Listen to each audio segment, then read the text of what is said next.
जी हाँ दोस्तों, भोजपुरी के एक स्टार कलाकार हैं जिनका नाम है प्रमोद प्रेमी। इनका एक लोकगीत आया है जिस गाने का नाम है हिरौआ रोवता। जी हाँ, मैं आपको बता दूं ये गाना काफ़ी लाजवाब और धमाकेदार है। ये गाना वैवाहिक जो लगन आजकल चल रहा है उसी पर बनाया गया है, प्रेमी प्रेमिका को लेके। ये गाना काफ़ी लाजवाब और धमाकेदार होने वाला है। वहीं बात करते हैं अरविंद अकेला कल्लू का एक गाना आया था खेलेंगे फ्री फायर, जो कि काफ़ी अच्छा रिस्पॉन्स दिखा रहा है। पब्लिक इसे खूब पसंद कर रही है और हर जगह मीम बन रहा है, खेलेगा फ्री फायर।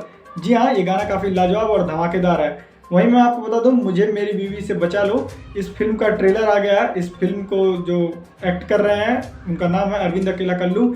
जी हाँ, मैं सही कर रहा हूँ, अरविंद अकेला कल्लू की ट्रेलर मूवी का जो ट्रेलर है वो रिलीज हो चुका है, जिस मूवी का नाम है मुझे मेरी बीवी से बचा लो। ये मूवी काफ़ी खतरनाक और धमाकेदार होने वाली है और ये एक पारिवारिक मूवी होने वाली है। वहीं बात करते हैं भोजपुरी के एक स्टार गायक हैं जिनका नाम है रितेश पांडे। उनका भी एक गाना आने वाला है जिस गाने का नाम है कमरिया बाथेला। जी हाँ, ये गाना काफ़ी लाजवाब और धमाकेदार होने वाला है और कल आप लोगों के बीच में इस गाने को रिलीज किया जाएगा। और ये गाना काफ़ी लाजवाब और धमाकेदार है, क्योंकि आपको पता है रितेश पांडे का कोई भी सॉन्ग आता है वो भी काफ़ी लाजवाब और धमाकेदार होता है और मार्केट में खूब बवाल मचाता है।